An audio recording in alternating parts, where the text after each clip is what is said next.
As the 2019 general elections draw closer, key players meet towards free, fair and credible election. Plus, children on the streets in focus. All of this on Panorama today with me, Kende Olale. Thank you for joining us.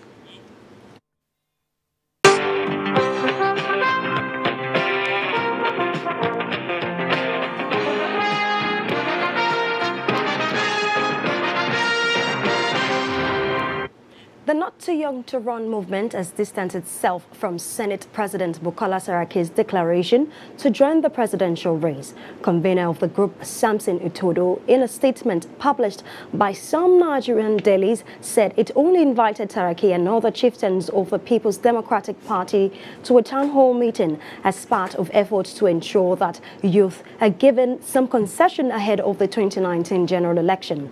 The statement said the group was, however, shocked when Saraki seized the opportunity to declare his presidential bid, thereby compromising the event.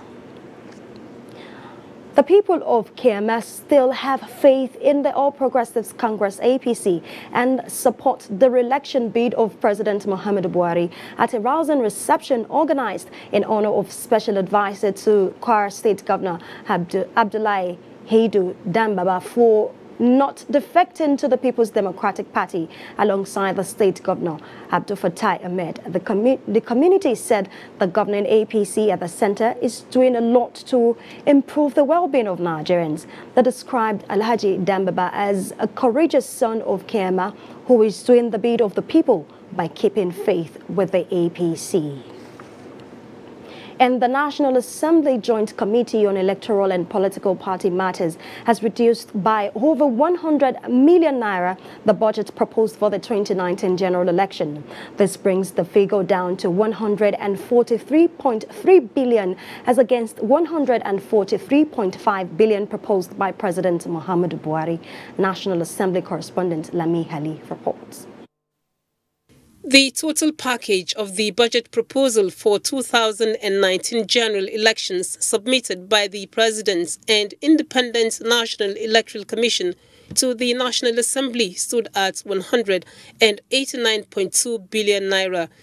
The Senate and House Joint Committee, however, at the commencement of meetings to harmonize the budget, adopted the proposal from the Presidency amounting to over 143.5 billion, which is to be vied under the 2018 budget. Subsequently, after exhaustive deliberation, the committee reviewed the INEC budget to 143,312,256,955 naira 13 kobo, signifying a reduction of 200,272,500 naira. The committee is suggesting to the leadership of the National Assembly, the Committee on Appropriation, to source the funding of this budget through virement from other service-wide votes under the Special Intervention Program recurrent to ease the consideration and avoid increase in the size of the 2018 expenditure framework. The additional proposal from INEC, which stood at over 45 billion naira, will in the meantime be funded from 2019 budget as requested by the President. The Joint Committee believes the conclusion of this stage of the consideration will effectively position the Independent National Electoral Commission to deliver a hitch-free, fair and credible election. From the National Assembly, Lami Ali, NTA News.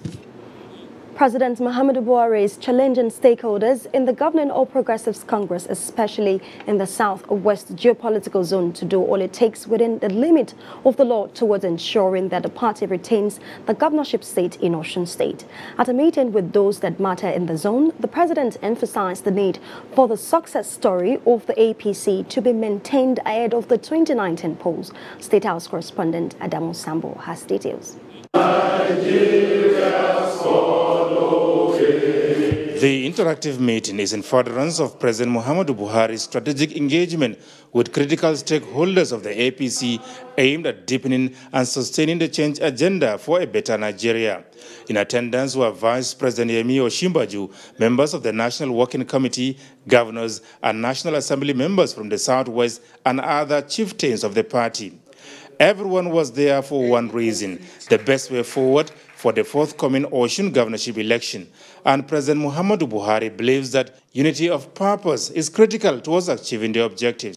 Once we express confidence in ourselves, we will proceed to work to achieve success.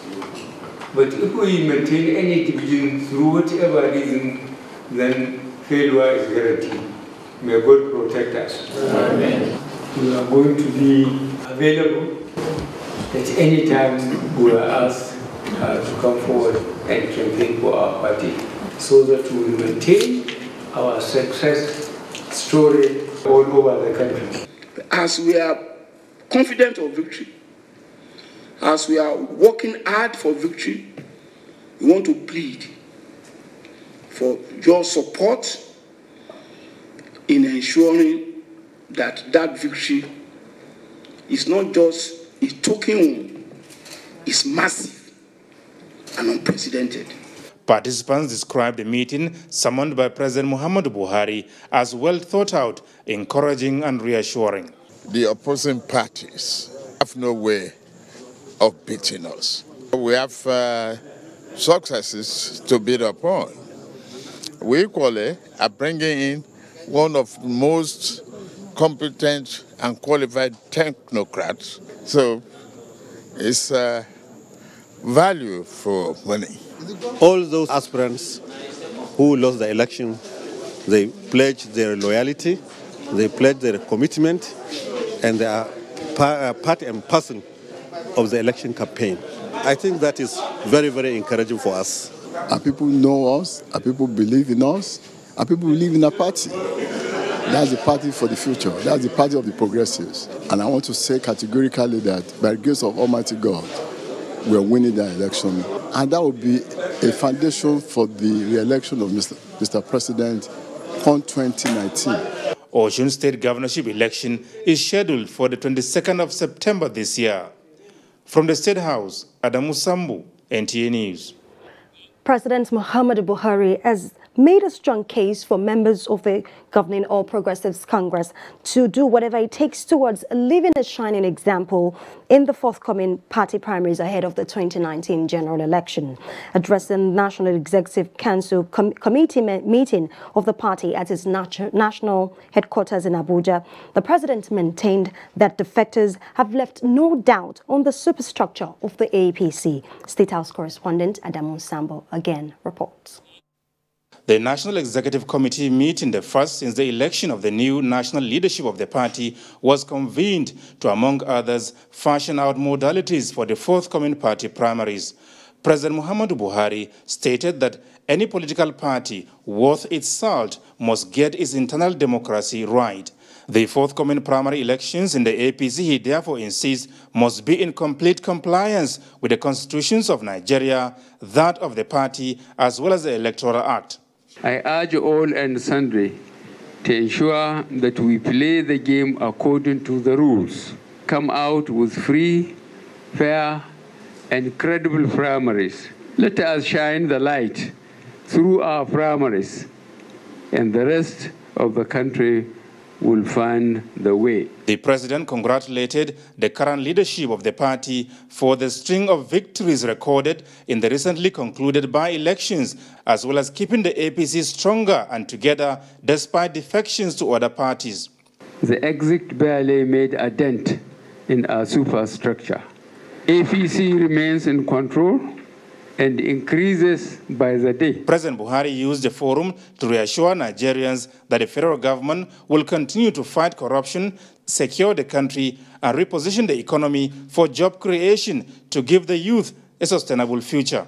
Hope is rekindled in our hearts that we will give our country purposeful leadership that will improve the quality of lives of the people. We will fulfill all the promises we have made to Nigerians and will continue to serve with heart and might to build a nation where peace, justice, and prosperity shall reign. The national chairman of the APC, Adams Oshomole, who gave a scorecard of the party's achievements so far, takes pride in the victories recorded in the governorship and National Assembly by-elections conducted so far. He urged President Muhammadu Buhari to continue to provide the leadership and change the nation requires for genuine prosperity. Mr. President, God has a purpose for sparing your life because you have not finished the mission that He entrusted on you to lead the forces of change, to reposition our country, to deal with all the vices that have detained Nigeria in the past. Vice President Yemi Osinbajo, governors, National Assembly members, and other chieftains of the APC attended the meeting. In Abuja, Adamu Sambo, NTA News. Meanwhile, the 6th National Executive Committee meeting of the All Progressives Congress has resolved to adopt direct primary election for its presidential primary. Meanwhile, it was also reaffirmed that the APC primary election into all elective offices shall be by direct and indirect election or by consensus. Political correspondent Saliu Abdullahi reports. It is the first NEC meeting by the current National Working Committee since their inauguration in June 2018. This meeting is crucial in view of the enormous task before them by working to sustain the party's vision of continuity in governance at a time when the political atmosphere in the country is engaged.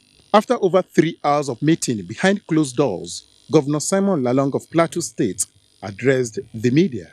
As activities build up ahead of the 2019 general elections, issues on guidelines to achieve free and fair party primary election and the need to uphold unity among members with determination for the party to sustain internal democracy dominated discussion. But we discussed that yes, patriotic and loyal members should be given, should be rewarded, but not necessarily with automatic tickets. It is also a consensus that it is imperative for state executive committees to use the direct and indirect primaries based on their peculiarity and needs. The resolution is based on Article 20, subsection 3 of the Constitution. The mode of primaries is either direct or indirect. The report of the elections in various states were brought forward, and APC has shown what it is to be the most acceptable party in the country. Part of the resolution from today's NEC meeting is a charge on critical stakeholders of the party to continue constructive engagement with party members across the country. In Abuja, Salihu Abdullahi, NTA News. Let's take a break now. Panorama continues shortly. Don't go away. The struggle for independence had been a long and tough one. Our founding fathers and compatriots sacrificed their comfort and even shed their blood. We cannot at this point in history afford to spirit away their sacrifices for immediate but temporary gains of today. Let us emphasize what unites and not what divides us. Working for the unity of purpose with a stronger vision for a better tomorrow. NTA, growing with the nation. Together, no matter where you come from, no matter your religion, we are one. Let's live together. Let's stop fighting each other. Let us live as one. It doesn't matter where you come from, your tribe or religion, man, woman or child. It doesn't matter who you are. Put Nigeria first. No matter where you come from, no matter your religion, we are one. Let's live together. How can we develop when we're always in crisis? Families have become refugees in their country. No matter our differences, show some understanding. No matter where you come from, no matter your religion, we are one. Let's live together. Nigeria, the only country we can train with remarkable potentials to excel. Let us believe in ourselves and change our attitude for the sake of our country and generations unborn. Let us revive our cultural values, which are our essence as a nation. Let us renew the spirit of patriotism and hope in our dear country. Do not take or give bribe. Be punctual always. No more African time. We can't expect to be global citizens and operate on African time. Join the queue. Insist that people are attended to on a first-come basis, no matter who they are or where they come from. Nigeria, good people, great nation.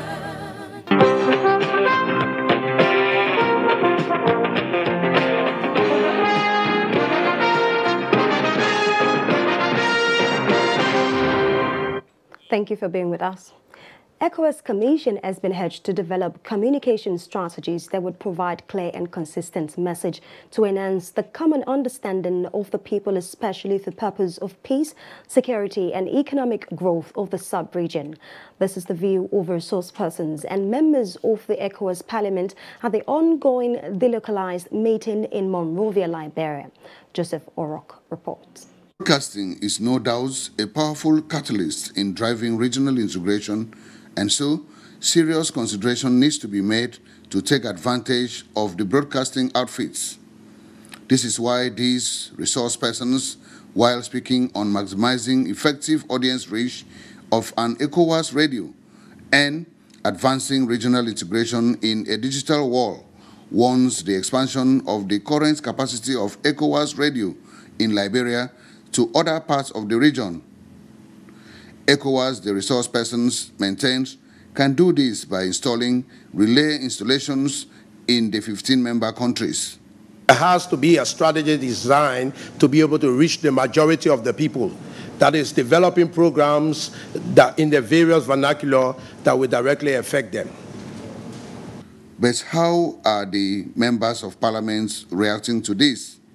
What ECOWAS could do, I would strongly recommend, is to introduce those local languages so that people can have access and understand what the radio is basically saying. Therefore, the radio and television of the sub-region must be able to adapt to the new technology in order to make itself very relevant. There has to be proper documentation and committees that will think through the entire process so that we will be able to sustain it beyond the budgeting processes of ECOWAS.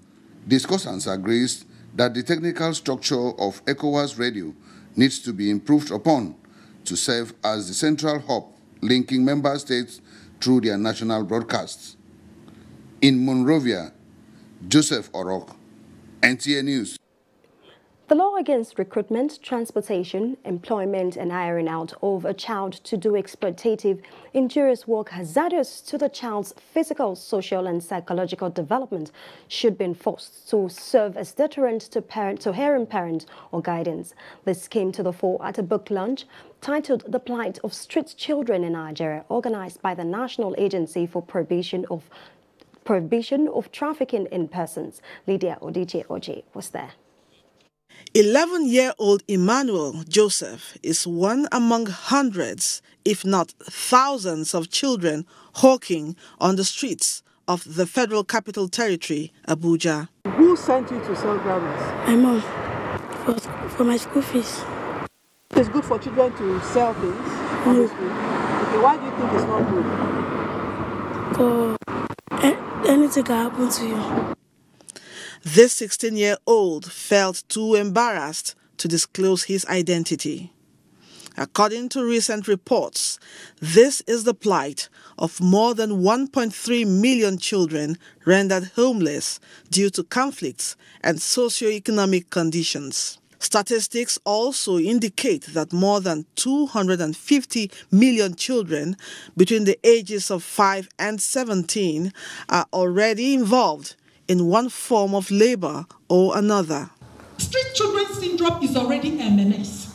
Every part of the city you go through now, you see children walking along the road. These findings and personal experience gave birth to this book, authored by Paul Naji. This book tries as much as can to proper solution to some of this problem and also see how we can also recommend a solution to this problem. The moment you are part of the sustainability of your home at an early age, it makes you from the street. According to the Child Rights Act, children's rights include child survival, development, and participation. Lydia Odije-Oche, NTA News. 30th of August of every year is observed as the International Day of the Mason. It was initiated in 2011 following a United Nations resolution on the urgent need to address the challenges of bringing an end to the anxieties of families unaware of the fate of their loved ones. To this end, a project by the National Human Rights Commission and the International Committee of the Red Cross to establish a database of missing persons in Nigeria is the focus of this year's commemoration of the day. Dennis Adegunloye reports. Categories of people such as the internally displaced who have been caught up in cases of insurgency, experts say have family members or are themselves victims of enforced or involuntary disappearances. There are, however, other cases of people who simply vanish off the face of the earth, arising from cases of arrests, detentions, abductions, or simply going for a walk, as narrated here by someone who has had first-hand knowledge of the traumatic experience of not knowing what has become of a loved one. I was called by my sister to tell me that my father left home, he wanted to take a walk, and we never saw him again. The years went by. I don't know what happened to my father. What I do know is no one deserves not to have closure. No family deserves not to know.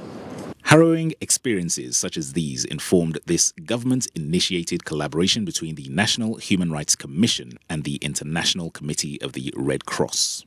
It is in recognition of this right that we are facilitating the establishment of a database of missing persons in Nigeria. The right of families to know the fate of family member who goes missing is enshrined in international humanitarian and human rights law.